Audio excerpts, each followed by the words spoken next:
Sergeant Martin? Yes. Detective Inspector Holloway. Oh, good afternoon, sir. It's quite an honor to have you come all this way down from Scotland Yard. You think so? I've got more important things on my plate than chasing temperamental film stars. Would you like a cup of tea, sir? I haven't come here for tea either. I sent my report in as quickly as I could, sir. Yes, I know. I read it. Well, you must realize, sir, this sort of thing's not really in my line. Your report makes that very clear. Well, there is something I didn't mention in my report, sir. About Paul Henderson? No, sir. About the house. This is not the first time that something's happened to the tenants of that house. Other disappearances? Oh, no, not exactly disappearances, sir. Well, what then? Well, I have a file here, sir, which you ought to have a look at.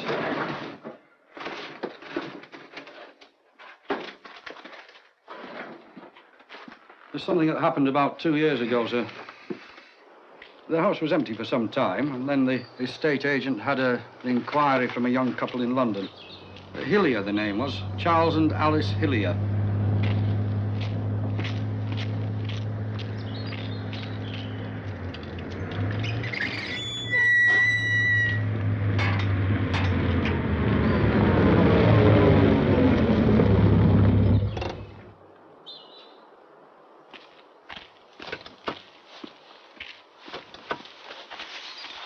Good morning, Mrs. Good morning, Hillier. Mr. Stoker.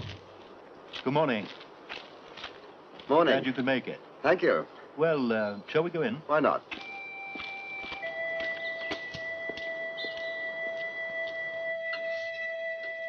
Who was your last tenant? Queen Victoria?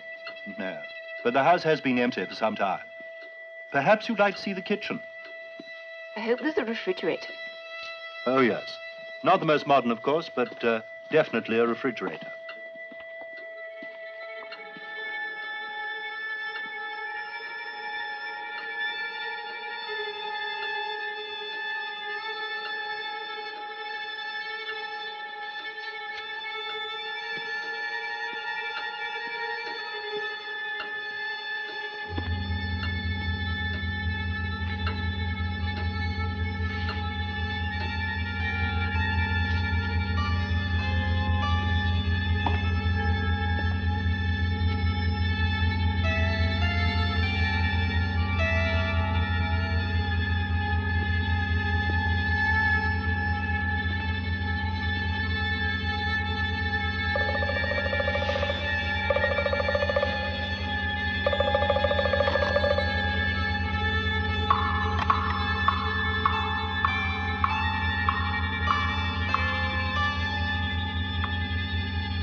But it does have some virtues, don't you think? I can't say I've seen them, Mr. Stoker.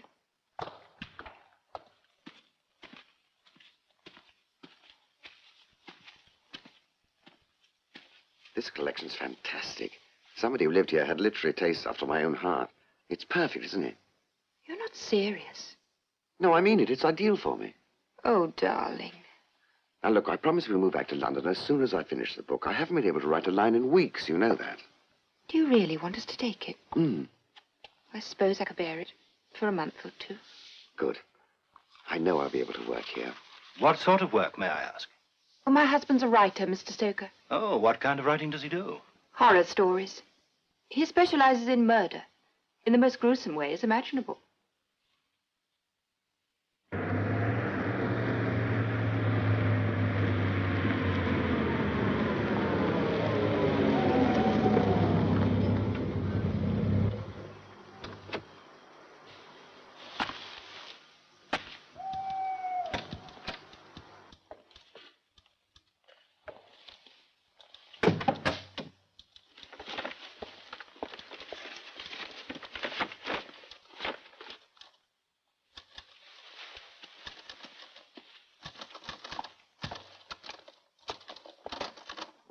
Hello, darling. You're back early. It's past 8. So it is. Must have worked right through. So I see.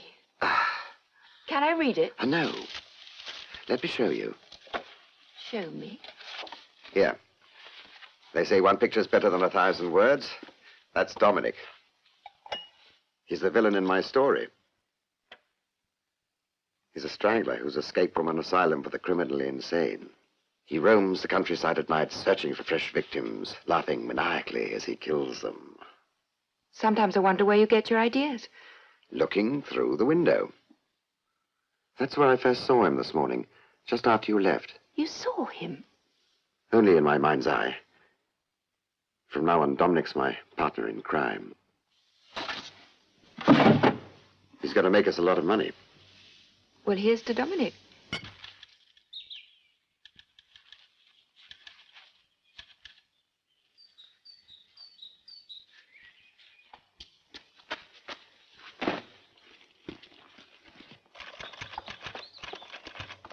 Darling, have you seen the car keys?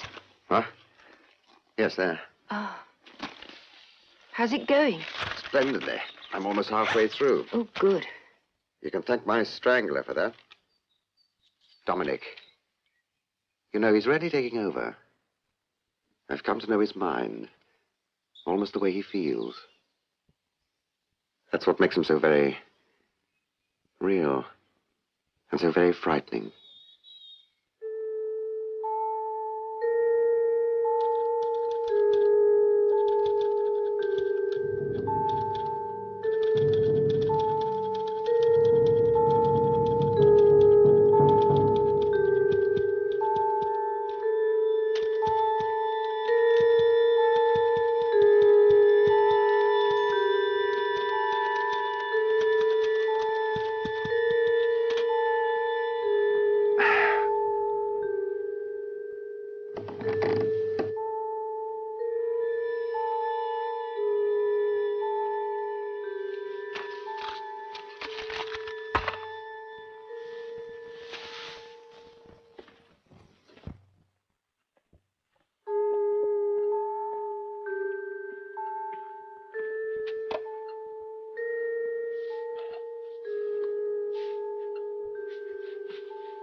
Hello, darling.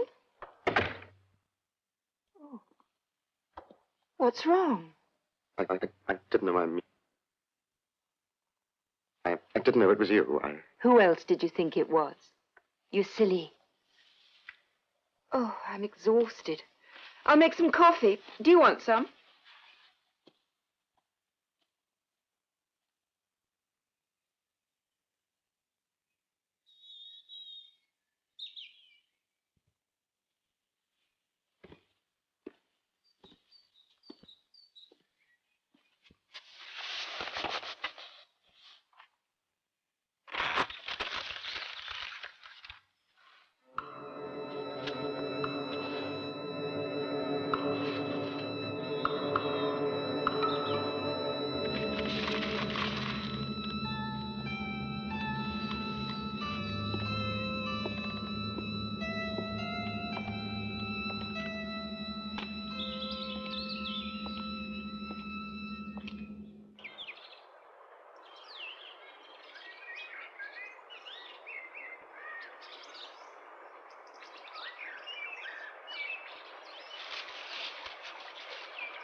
Oh, darling, what's the matter?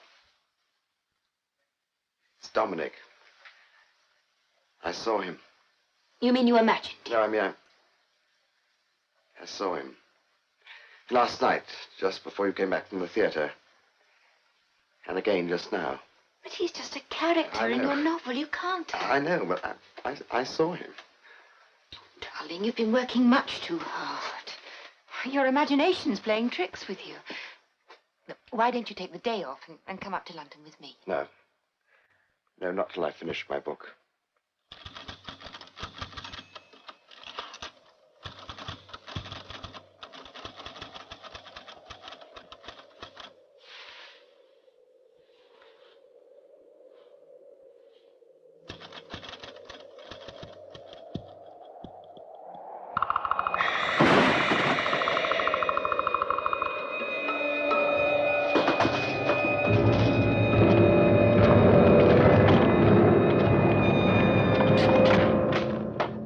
Charles?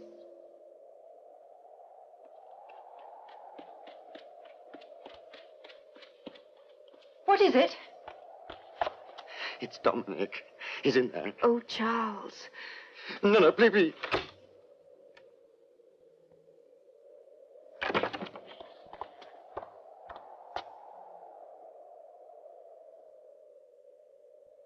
He's over there. He's sitting in the chair.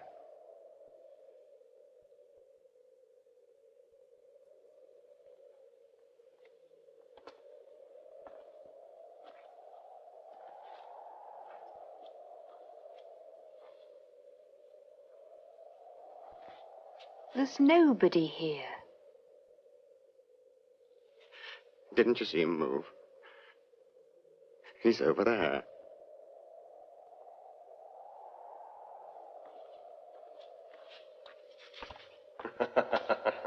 Didn't you hear that? He laughed.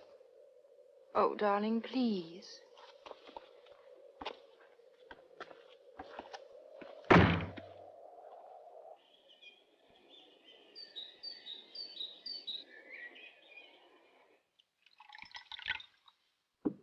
Toast, darling? No, thank you. Charles, you really must see a doctor. But I've got a deadline. I can't. When the book's finished. No, now. How much longer do you think we can go on like this? All right. So that's the story, Doctor. What do you think? What I think doesn't matter. It's what you think that's important. I mean, what more can I tell you? A good deal, Mr. Hillier. I don't understand. Exactly. The point of psychiatry is to help you to understand. And that takes time.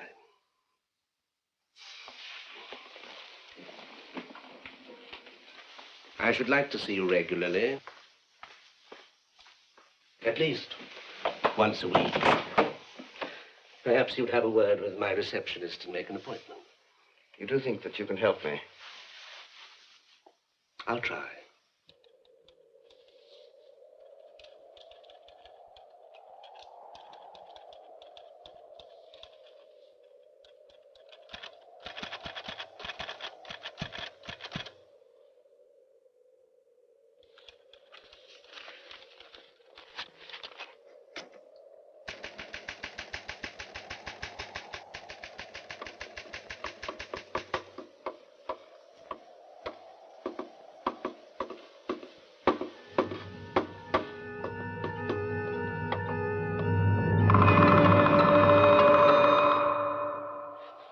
There's nobody here.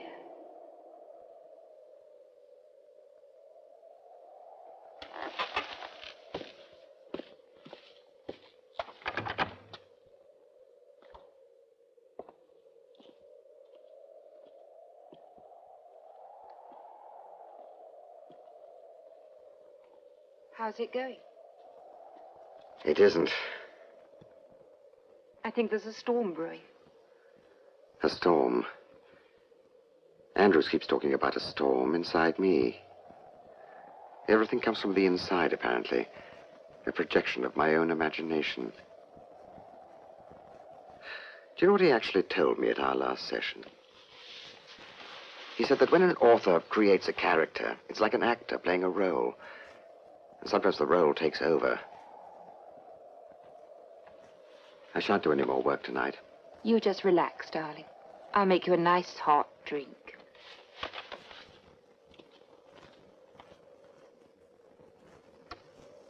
Better? Yes, thank you, darling.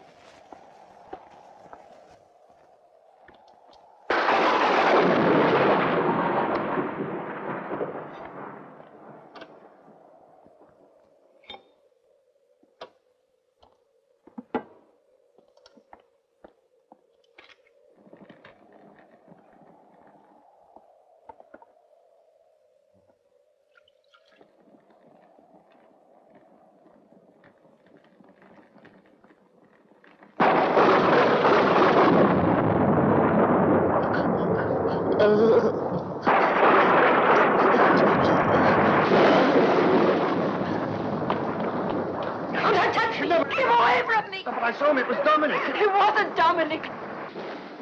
It was you. Me? Yes. You came up behind me. Tried to strangle me. Oh, my God.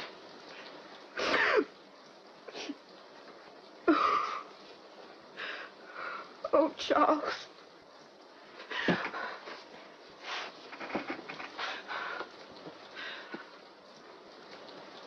Oh, darling, what are we going to do?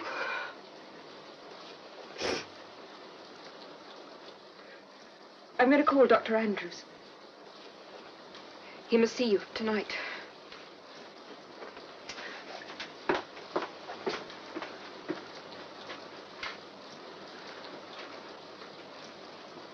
As I've told you before, Charles, an author's characters are an extension of his own personality.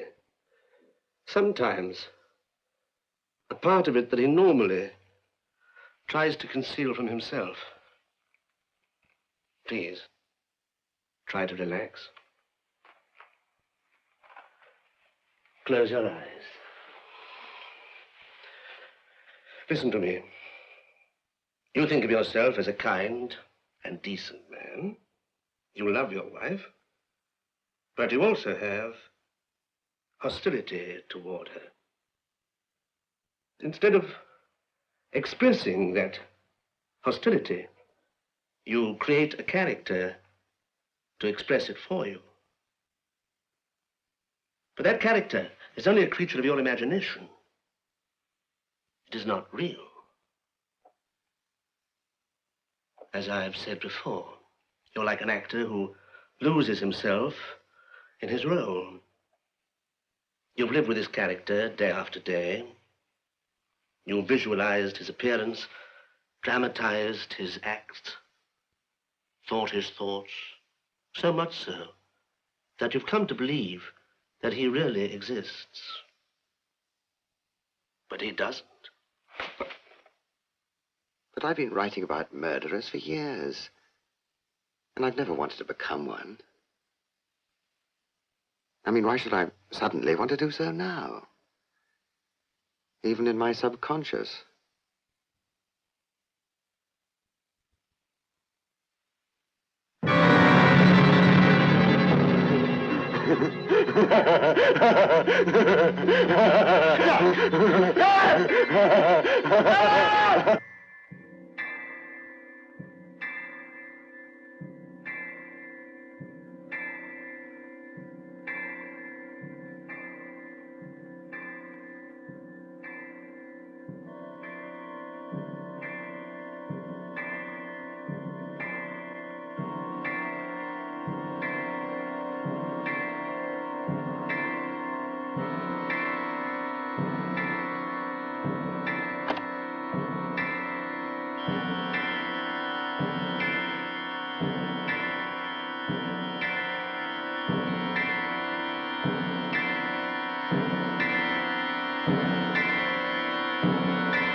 did it go?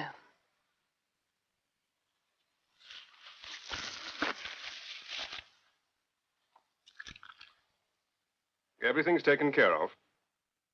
Darling, I knew the plan would work. Now we can go away together.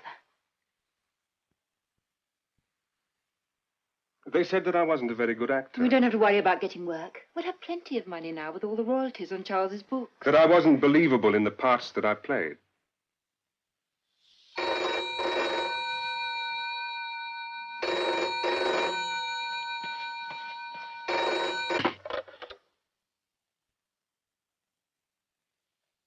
Hello? Could I speak to Mrs. Hillier, please? Yes, speaking. This is Detective Inspector Chapman from Scotland Yard, madam. I'm calling from Dr. Andrews' office, madam. I'm afraid I've got some bad news. We found your husband dead. Dr. Andrews is murdered, too. Hello, Mrs. Hillier. Hello. Hello? The police say they found Dr. Andrews' body. That Charles has been strangled as well. Oh, that's right. Both of them are quite dead. Andrews first, and then Charles. But It was very easy. Much easier than I'd imagined. but that wasn't the plan. The point was to prove Charles insane. It's better this way. Much better. Oh, don't you see? They'll be looking for a killer. Perhaps they'll come looking for you, Richard. Richard? I don't know anyone called Richard. My name is Dominic.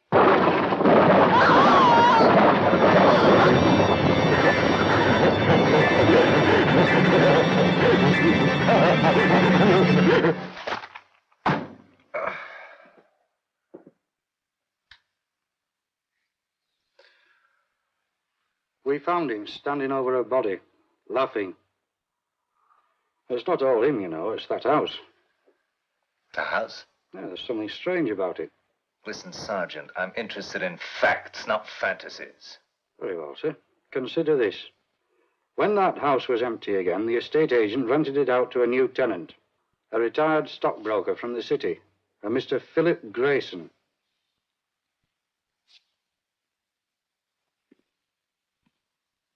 Interesting, Has. Yes, it is. For the right person.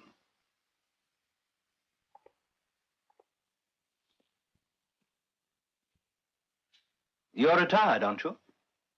Yes. Businessman? Yes. Oh, I see. Wife? I beg your pardon? Are you married? No, I've never been married. Oh, I'm sorry. I didn't mean to pry. I was just thinking you might get rather bored living all alone in this house. I'm used to being alone. As a matter of fact, I'm looking forward to living here and doing some of the things I had little time to do when I was working. Gardening, reading, listening to music. Oh, no. I shan't be bored.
beautiful, isn't she? My Salome. Oh, yes. Yes, it's very well done. Perhaps she reminds you of someone? You see, she has a strange effect on people. They seem to see in her all sorts of things. Was she modeled from life? You might say that. Who was the model? My wife. She must be a very beautiful woman. She's dead. Murdered. No doubt you've seen the rest of the figures in my exhibition. They're all murderers. That's what the public wants to see. But you said the model you used for Salome was a victim. A victim, yes. And also a murderess. I found her one day holding an axe. And nearby, the body of my dearest friend. It was the state that murdered her. I made a waxen image of her body, her face. I wanted to preserve her beauty forever. And now men come and stare at her the way you did. You will come again, won't you? Even though you know. No. No, I don't think I shall. Thank you. Goodbye.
My dear Philip.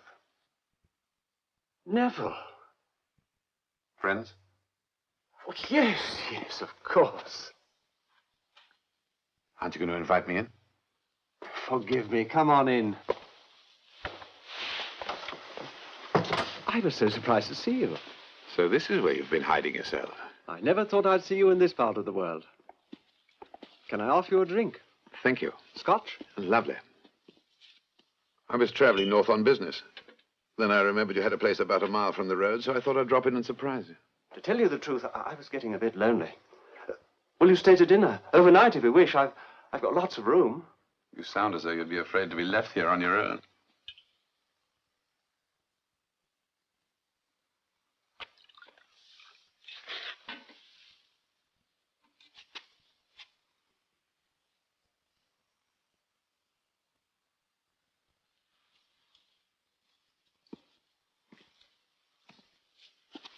That's past now.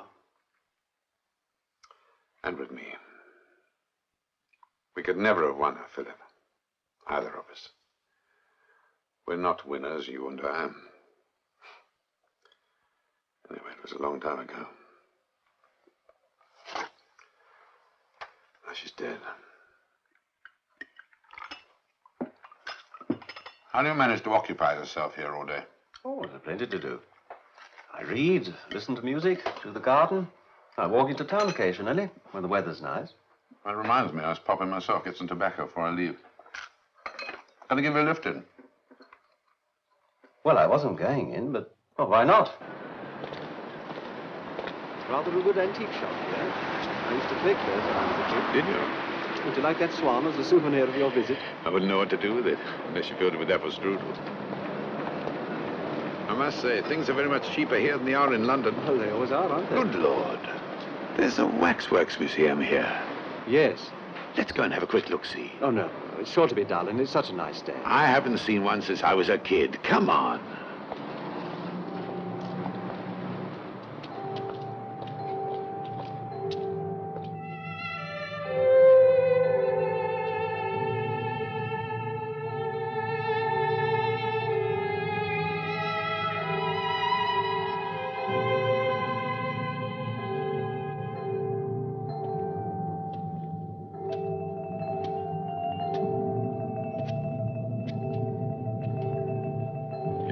Quite right.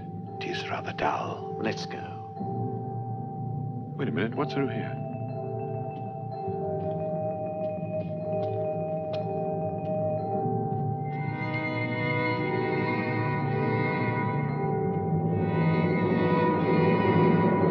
Neville.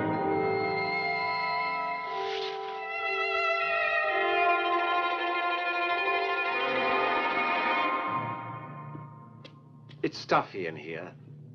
Let's go. She's beautiful. She's almost alive. She's lovely.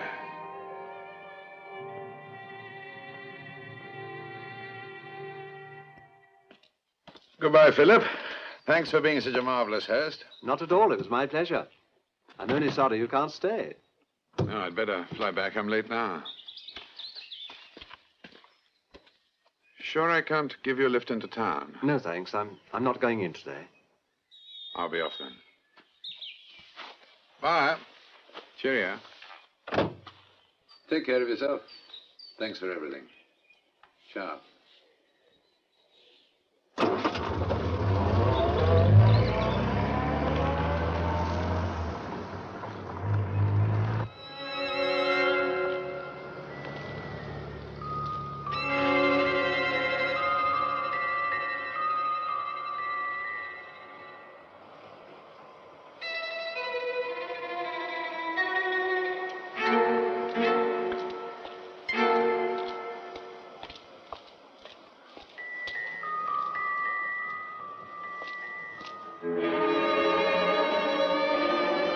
Neville?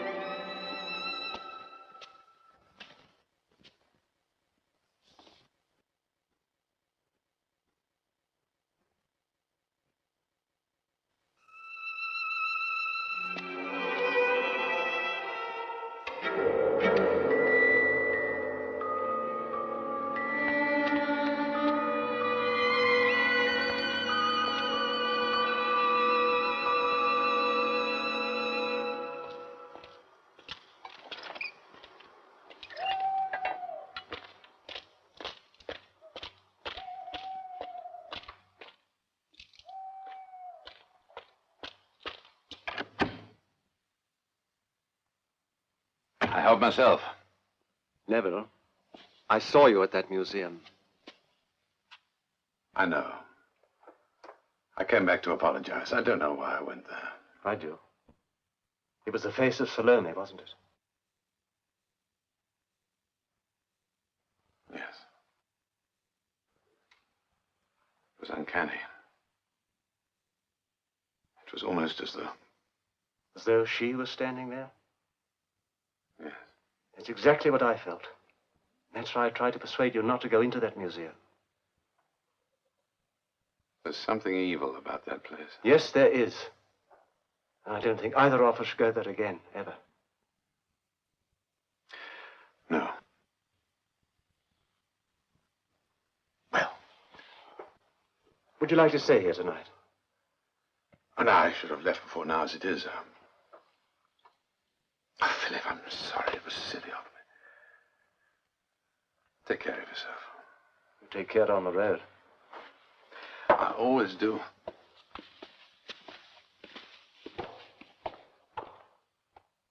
Bye. Good luck.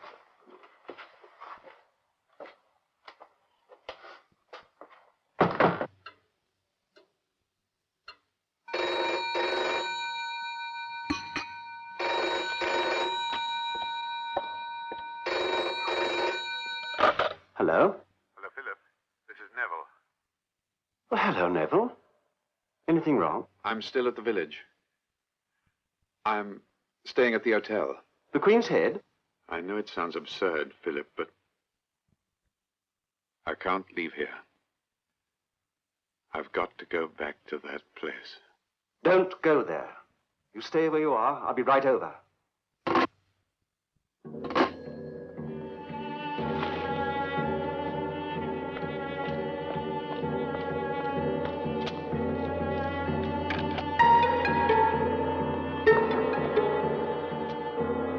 Neville?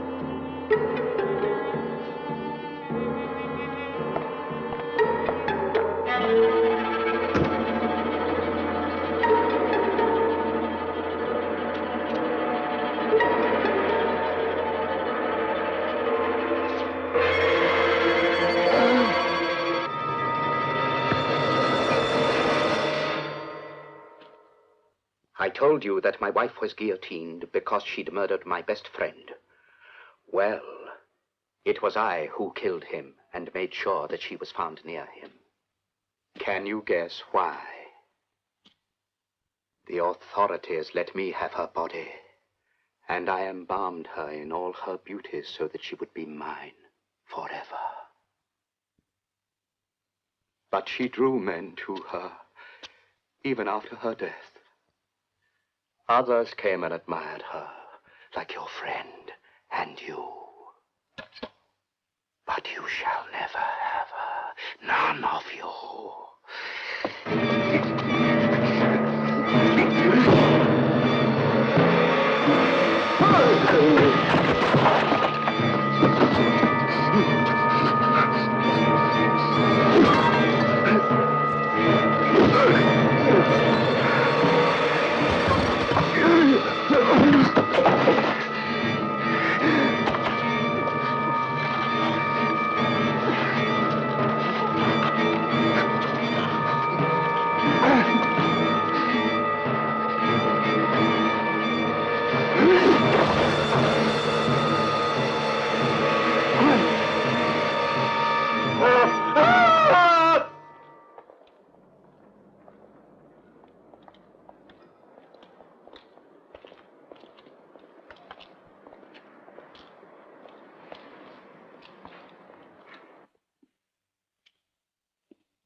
She is beautiful, isn't she? My Salome.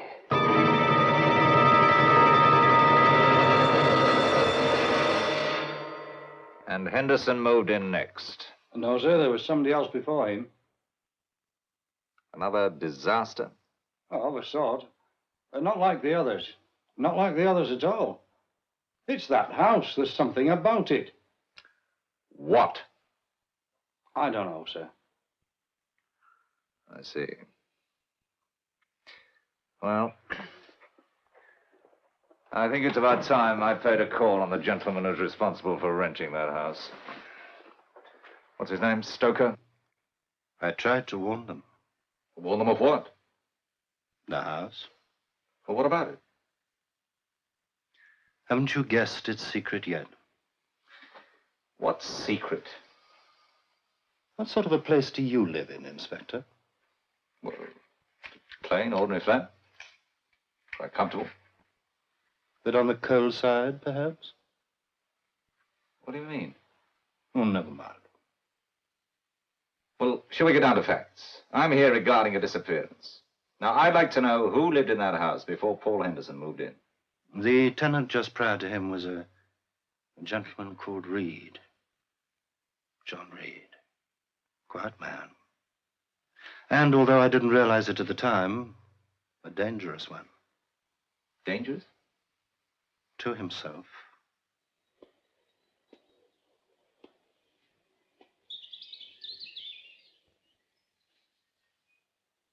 Jane?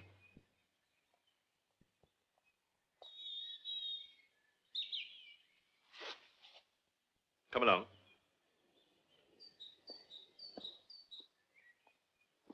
Well, Mr. Reed, you see I haven't exaggerated. You and your daughter would have no difficulties keeping it up. No, I suppose not.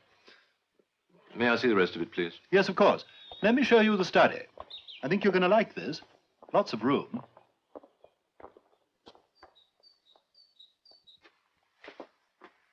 With a bit of rearranging, make a playroom for your daughter. What a very lovely child she is. Yes. Jane? Bit cold in here, isn't it? Oh, no problem.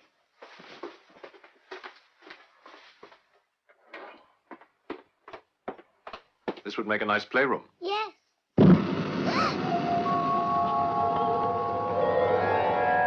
What frightened her so? It was fire. She's a little nervous of fire. I see. Well, it's a standard lease. Seems perfectly in order. Just needs your signature. Good.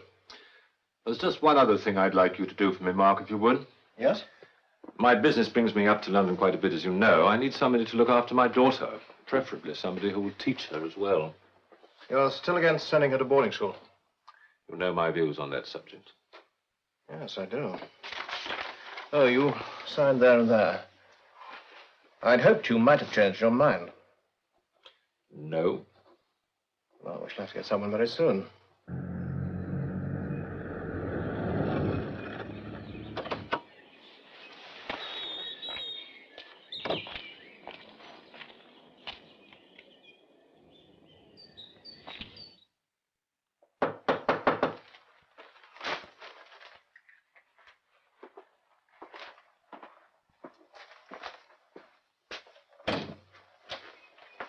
Mr. Reed, Yes. I'm Norton. Come in.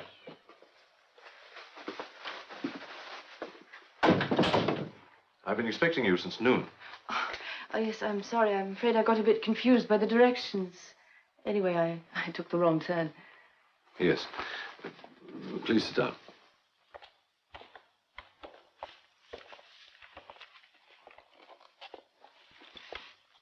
Now, Miss Norton. Mrs. Norton. I'm a widow. When you telephoned yesterday, you said that you'd been a schoolteacher. Before I was married. Do you still think that you are capable of handling the education of a child? In the classes I taught, I had more than 40 children. None of them was like Jane, Mrs. Norton. Why don't you want your daughter in school, Mr. Reed? Is she a problem child? I suggest you find that out for yourself. She's in the study.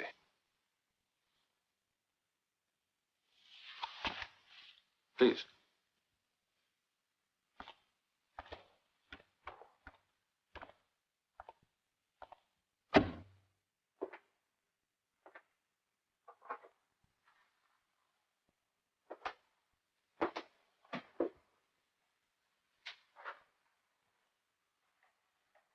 Hello, Jane. I'm Mrs. Norton.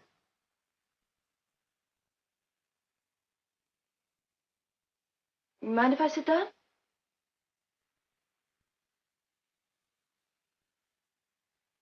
You know, you and I really should get acquainted. From now on, we'll be spending a lot of time together. I'm a teacher, Jane. Your father has asked me to come here and help you with your lessons.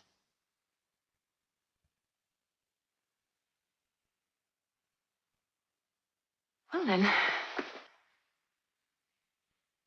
I can see we won't have any problem finding books to study. Even a set of encyclopedias. What a nice room you have here. I hate it. But everything's so cozy and cheerful. Oh, come on, let's go by the fireplace and have a nice chat. No! Jane? Look at me, Jane. That's better. Friends should always speak face to face, don't you think so? Particularly when they have problems to discuss. You know, if you tell me what's wrong, I might be able to help you. Is it the fire? He always has it going. Of course, it'd be too cold in here without...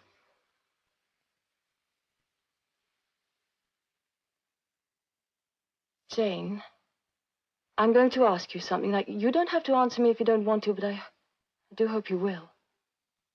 It's about fire. Have you ever been burned? Did it happen to somebody else, someone you knew and loved? I'm glad.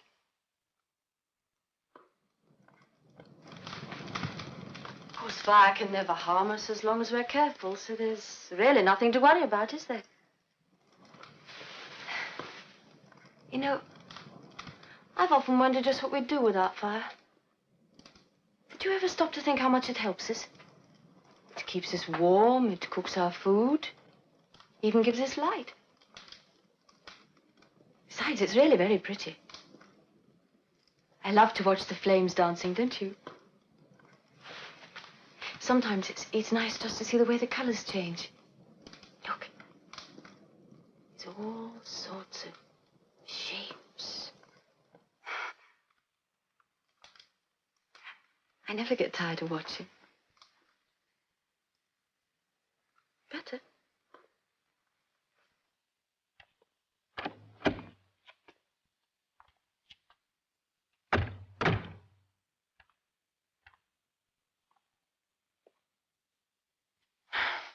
I'm afraid your daughter does have problems. You're not interested in taking the position, then? Oh, on the contrary, Mr. Reed. I'm going to stay.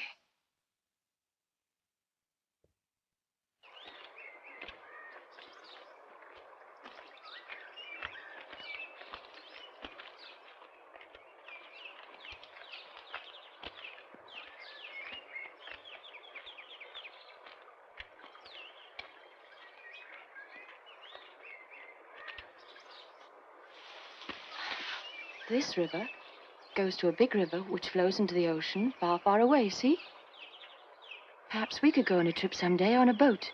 Maybe even as far as the ocean. Would you like that? Hmm? All right, come on then. It's getting late. Let's go into tea, huh? Oh, I've had such a curious dream, said Alice. And she told her sister as well as she could remember them. All those strange adventures of hers that you have just been reading about. And when she had finished, her sister kissed her and said, "It was a curious dream, dear." "Certainly, but now run into your tea. It is getting late." It is getting late. I think we've accomplished quite a bit today, don't you? I liked Alice in Wonderland. Did you? You read it very well. My father taught me. He said it would give me something to do when I was alone. Were you always alone, Jane? Have you never had other children to play with? My father doesn't like me to play with children. So all you've had are your toys? My father doesn't want me to play with toys either. Well, we're going to have to do something about that. Where are you going? To make us some lunch. You want to come and help? I'd rather just stay here now. And do what? Watch the fire.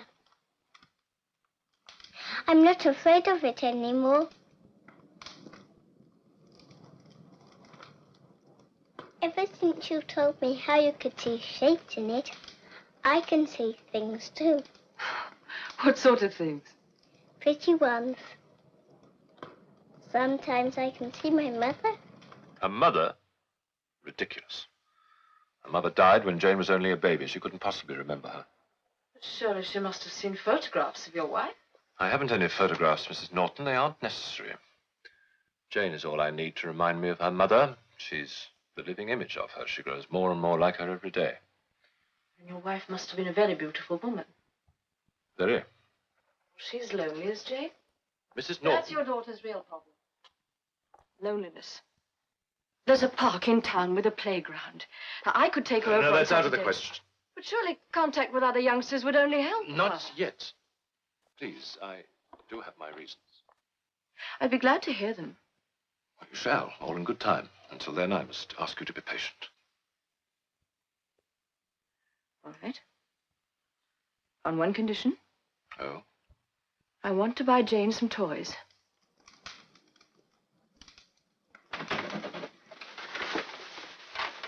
Good evening, Jane. Hello.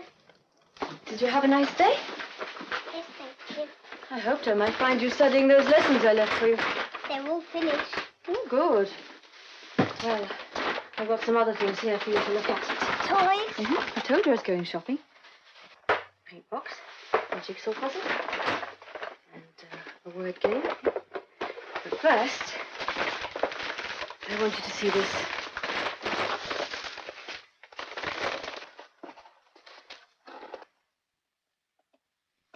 She's very beautiful.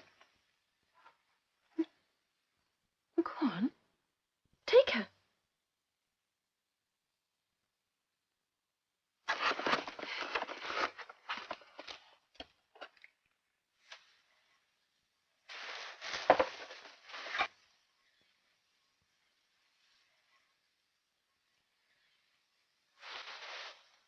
What shall we call her? Give me that. Where did this come from? You gave me permission to buy some toys. Educational toys, Mrs. Norton. Not this.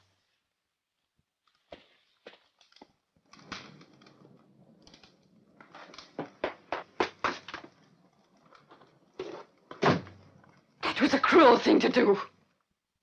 But necessary. Why do you treat her like this? Is it because you blame her for what happened to your wife? No. I was glad when she died. Glad? Yes, glad. Because by then I'd found out what she really was.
And there are all kinds of trees here, Jane. I want you to tell me their names. What's that one? Silver birch. Good. Yes. And that one there? What's that? Oh, a green, a green oak. Quite right. And what about that one? Walnut. Very good. You do know your trees. That's very good indeed. Now, what about this one here? This dark green one. What's this? That's a yew tree. Quite right. You know something, Mrs. Norton? In olden times, yew trees used to be evil magic trees. How did you know that, Jane? I read it in a book.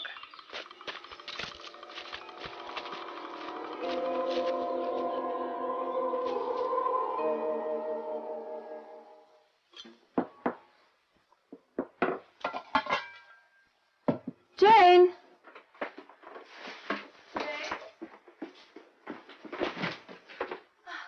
Lunch is ready. What are you doing? Nothing.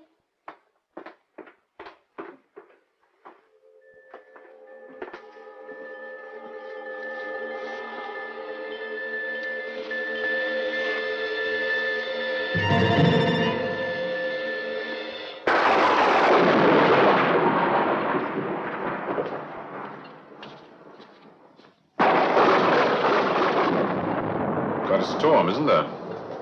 Yes, there is. Jane in bed? All safe and sound. She was asleep when I looked in. Good.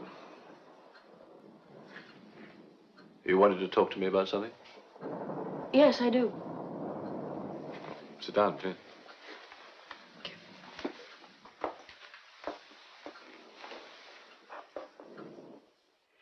Mr. Reed, you bring your daughter to an isolated old house in the country. You shut her off from all outside contacts. You even hired me as a private tutor so that she won't have to be with other children. Jane is frightened. But not half as frightened as her father. That's absurd, Mrs. Norton. Is it? Then why did you throw that doll on the fire? It must be a power failure. I'll get some candles.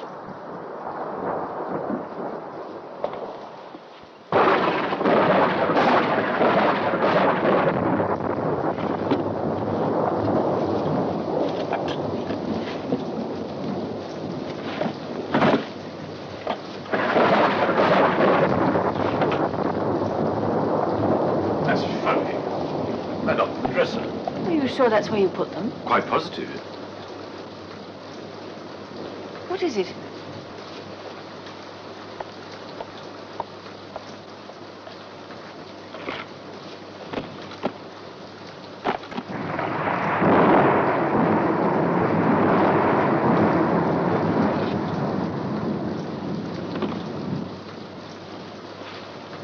Oh, what is wrong? There are only 4 candles here.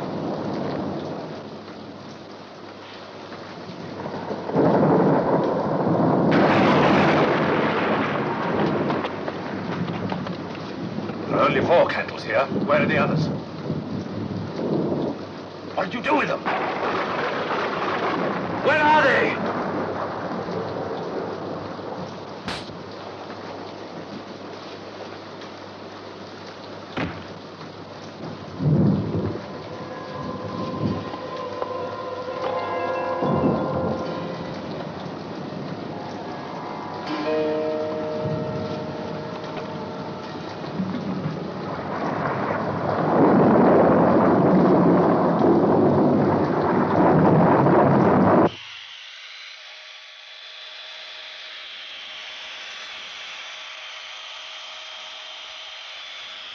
Mr. Reed, Yes?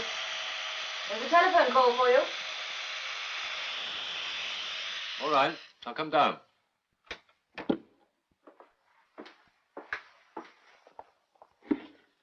Hello? Yes? Good. So they're all ready to sign? Yes. All right, then. This afternoon? What time? 3. Yes, that'll be all right. Yes, I'll drive in. Fine. I may be a bit late. Traffic's probably going to be rather heavy, but I'll get there as close to 3 as I can, all right? Goodbye.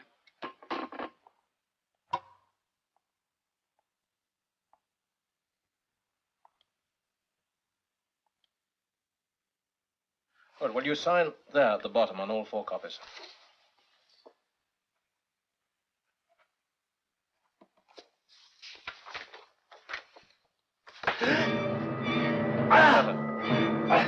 John, what is it? My heart.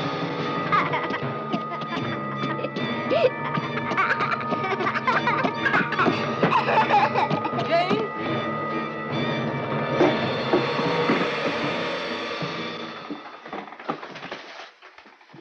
Oh, come on, dear. It's a lovely day. Let's go for a walk. All right. Come on.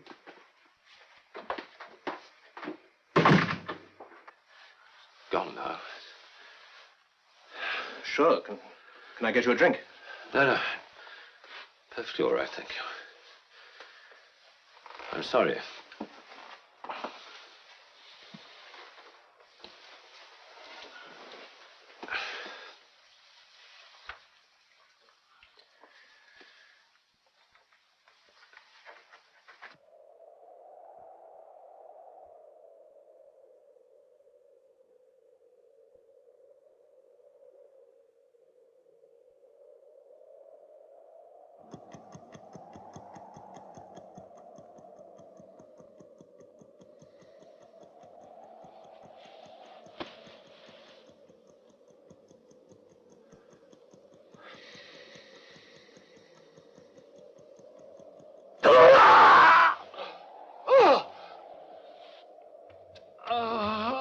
Mr. Reed.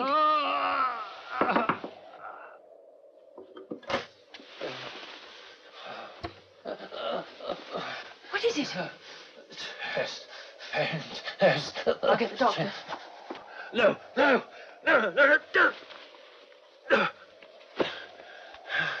Hello, Dr. Brady. Yes, look, can you come round at once? This is Mrs. Norton, Yew Tree House. Yes, I'm afraid it is very urgent, yes. Well, thank you so much. We'll be expecting you.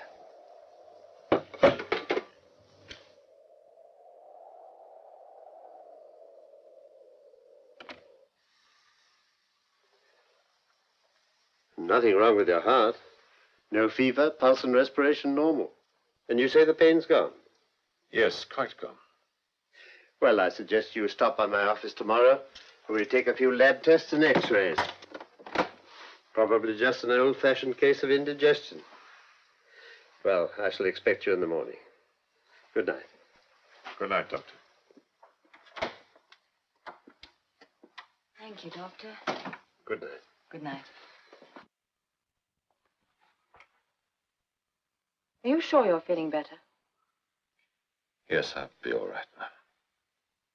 Then I'll say good night. Anne, I know you haven't understood why I've been treating Jane the way I do. I didn't ever want to tell you, but now I know I've got to. It's because I'm afraid of her. Just as I was afraid of her mother before her.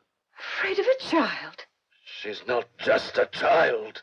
She's evil. Those candles I was looking for, she made a wax image of me out of them. You must find it. You must search the house, but you must find that doll.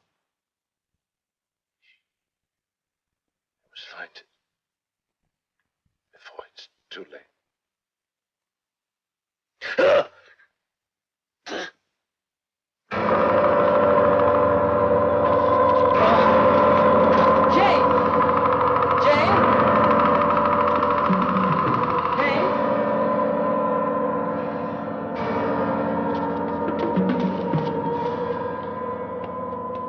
Give me that doll.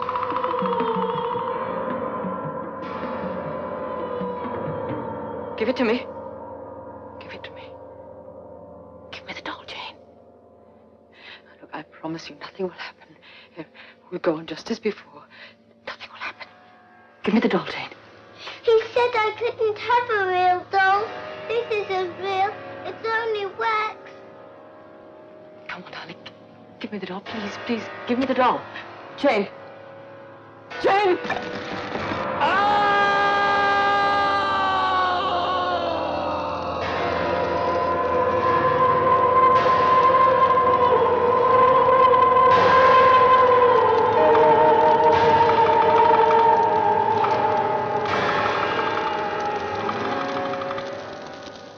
It wasn't the man, or the child, or what either of them believed that caused the tragedy. It was the house. Look, I'm not interested in superstitions, but in facts. About its next occupant. Paul Henderson, the film star who disappeared. Yeah, that's the case I'm on. Understand the house, and you might find out what happened to it. What do you mean? He only wanted the house for a short time. I tried to discourage him from taking it. Why? I didn't think he'd be happy there. Not with his personality. Still, if he really wanted it. I remember waiting for him to arrive.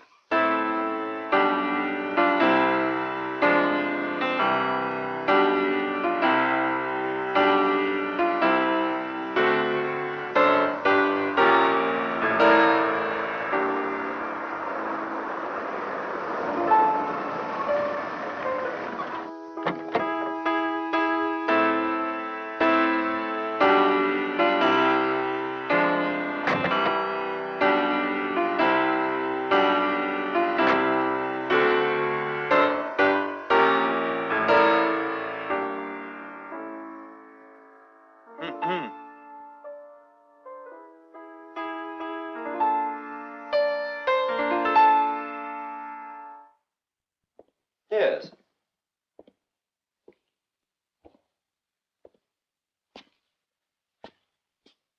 Yes, I like it.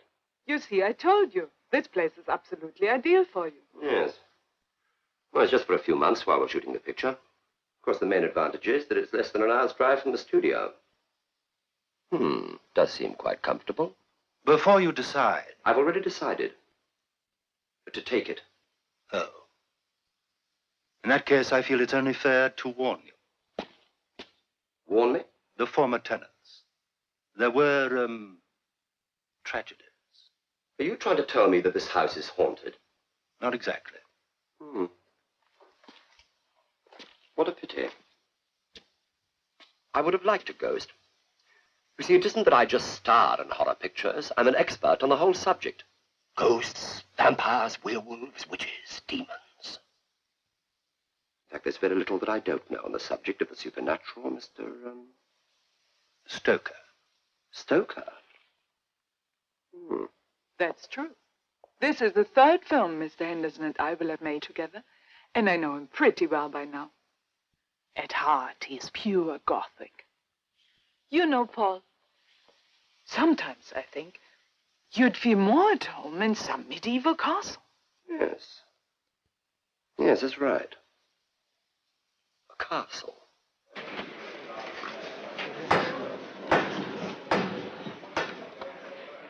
You approve, Mr. Henderson? Yes. Oh, yes, Mr. Petheridge. I approve of this. But hardly of that. Call sheet for tomorrow, Mr. Henderson. Any similarity between this model and that set is purely coincidental. It's all we could afford on the budget. Paul, I'm so sorry. Everything all right, I hope? No. Everything is not all right. As long as you and your art director here insist on my acting in this rabbit hutch. What's wrong?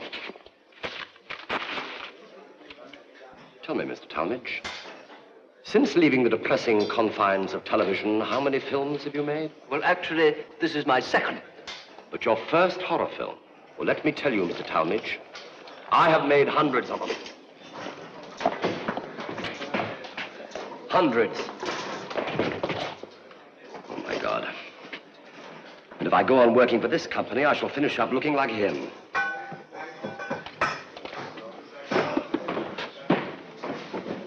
Look at the scenery. Look at it. Look. So flimsy you could blow peas through it. Please, Mr. Henderson, it's been freshly painted. That's what's wrong with your present-day horror films. There's no realism. Not like the old ones, no. The great ones. Frankenstein, Phantom of the Opera, Dracula. The one with Bela Lugosi, of course, not this new fella. They didn't have freshly painted scenery. Oh, well, I'm sure you'll like your vampire costume. Rita, would you please bring over the cloak from Mr. Henderson?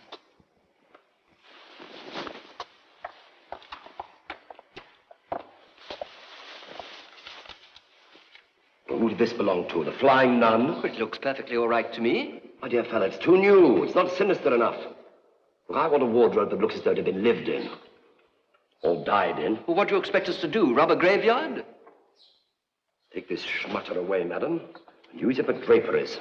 But we're scheduled to start shooting tomorrow. We haven't time to find anything else. But it looks as though I shall have to find something for myself, doesn't it? Mr. Henderson! Wardrobe mistresses, ineffectual art directors, no-budget pictures. Curse of the bloodsuckers. Come. Your call sheet for tomorrow, Mr. Henderson. By the way, somebody left this card on my dressing room mirror. Any idea who it was? Not at all, Mr. Henderson. Right, thank you.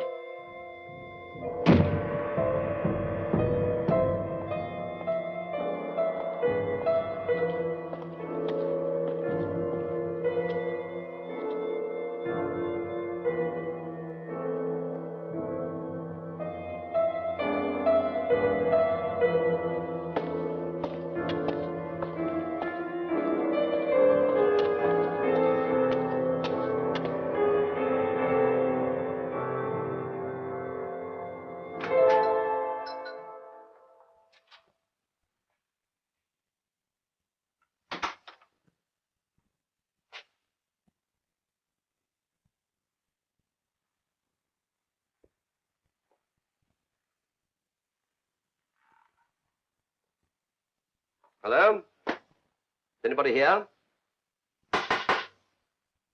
Shop?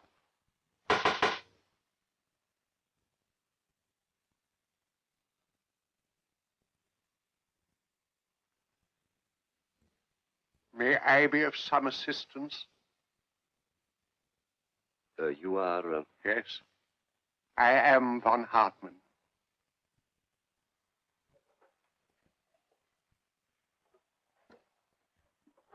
You are a celebrant? I beg your pardon? Oh, I see what you mean. No. Of course, I have performed the Black Mass on many occasions. Ah? In my films, you understand. My name is Henderson. Paul Henderson. The film actor. I'm afraid, sir, I do not patronize the cinema. Yes, well, I'm looking for a cloak. A cloak? Yes, a long black cloak, something old and worn. The sort of thing that might have been used by a Transylvanian vampire. A vampire's cloak? Yes, I was hoping to find something that looked authentic. It's so important, don't you think? I think I may be able to help you, sir.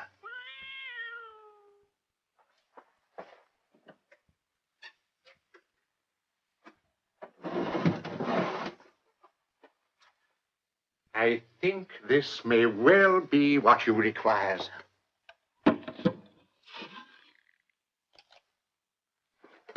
Try it on.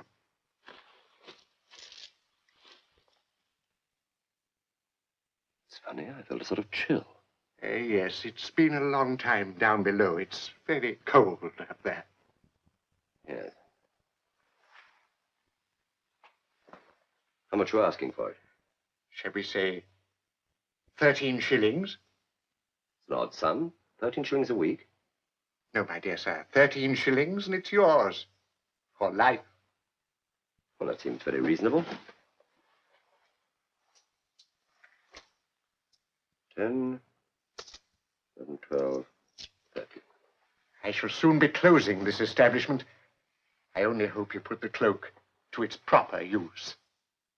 My dear Mr. von Hartmann, in my films, there is nothing improper. Shall I put it in a bag? Thank you, no.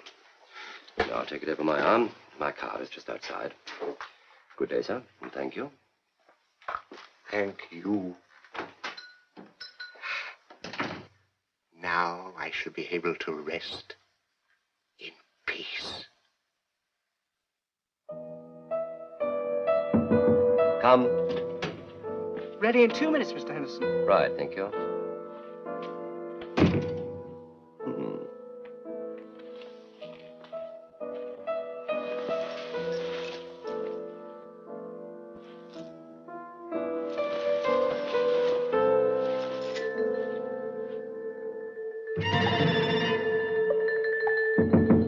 Come. We're ready for you now, sir. Right, thank you.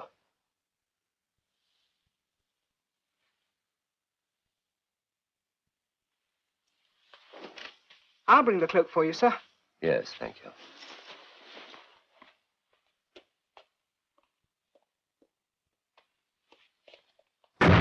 Well, come into close-up halfway through the scene and cut just after you kiss her. Then make up and put in your fangs for the next shot, and we'll come in from the other angle as you raise your head. Look, I have done this sort of thing before, you know. Yes, well, I think we'll try a take. Killer house light. Now, quiet, please. Quiet. Turn over.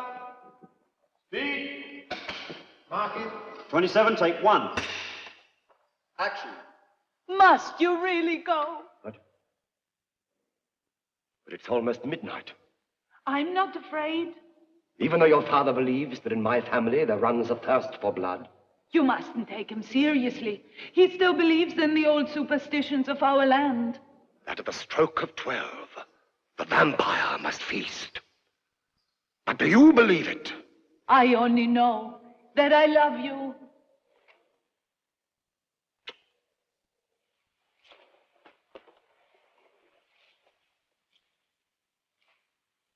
Goodbye, my dearest.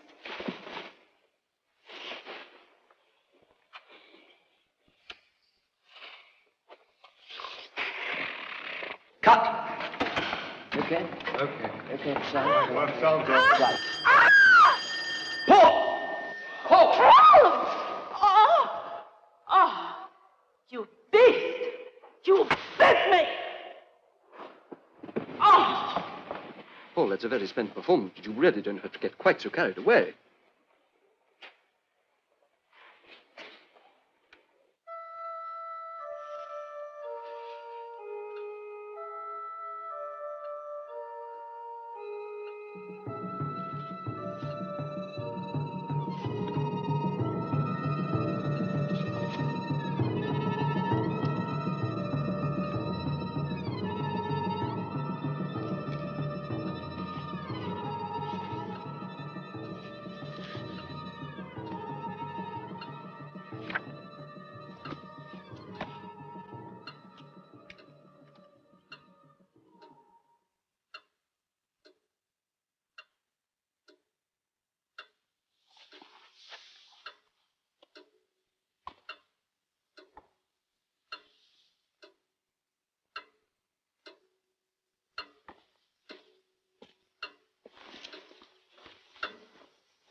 You know I'm vegetarian.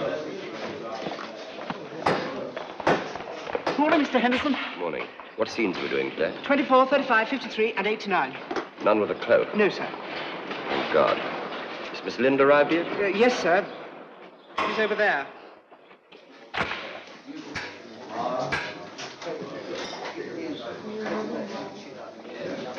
Carla, I really must apologize for what happened yesterday. I don't know what came over me. I've been playing vampires for years, but I've never actually bitten anybody before. Then why start on me? Carla, please. Am I forgiven? All right, Paul. But it will cost you a dinner. Head back to my cottage afterwards for champagne. If you promise I'll be safe with you. Safe as houses. Thank you for a lovely dinner, Paul. My dear Carla, it's the least I could do under the circumstances. Let me recharge your glass. Thank you. It's rather good, don't you think? No, Oh. doesn't do you justice.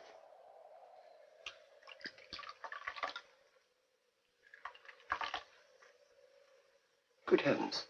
What is it? Listen to this. Fire destroys costumery shop. The salvage authorities investigating the cause of the fire are puzzled by the discovery of a coffin buried in the earth of the cellar beneath the shop containing the body of an elderly man. Although dead for years, the body was quite well preserved and death appeared to be from natural causes. It's von Hartmann. Who? The man from whom I bought my cloak. He said he was closing the place and was glad to find someone to give it to. Well, that someone was me. What are you talking about? I'll show you what I'm talking about.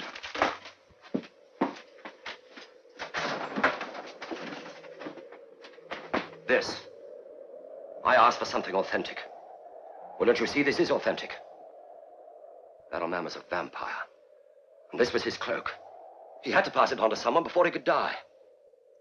He carries his spirit and transfers his bloodlust to whoever wears it. I know about these things. I've read all about them. That's why I bit you last night, and that's why I...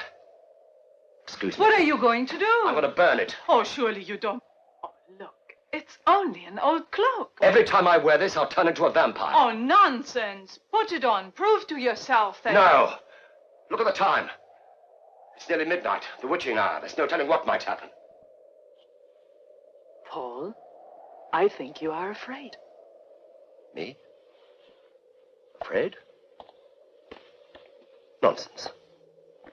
Prove to yourself that it's only a silly superstition. Come on, put it on. Very well. But I must say I'm not over keen on the idea.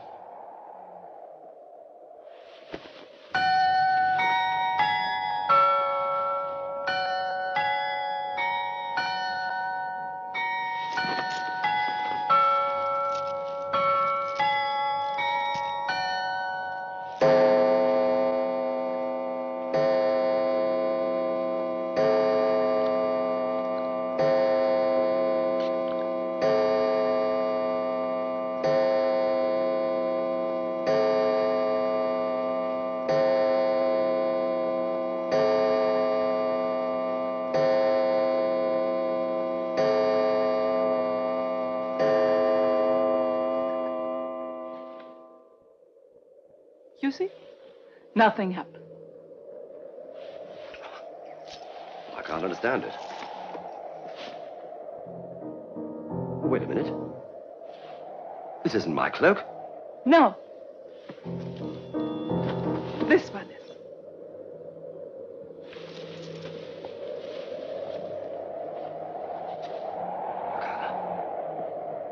Carla, no.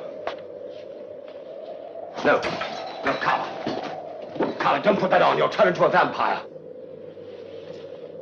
Carla. Carla, please. We loved your film so much, we wanted you to become one of us forever. Welcome to the club. Carla! Carla! Don't be ridiculous. Carla, this is going too far. Carla! Carla! Carla! You must be joking. Now, what sort of a crazy story is that? Oh, I just thought it might amuse you. Look, I'd like to see the house. May I have the keys, please?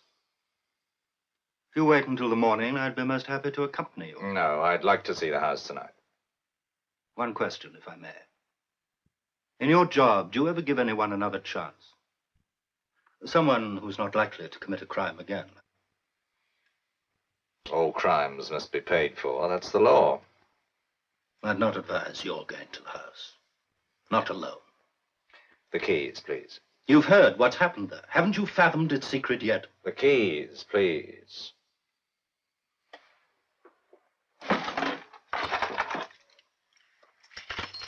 I still say you do better to wait until the morning.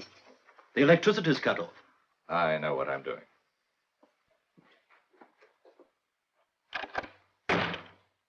Do you?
Perhaps you understand the secret of this house now. Precisely. It reflects the personality of whoever lives in it and treats him accordingly. I hope it finds a proper tenant soon. Perhaps you would like it. There's nothing to be afraid of, if you're the right sort of person. Think it over.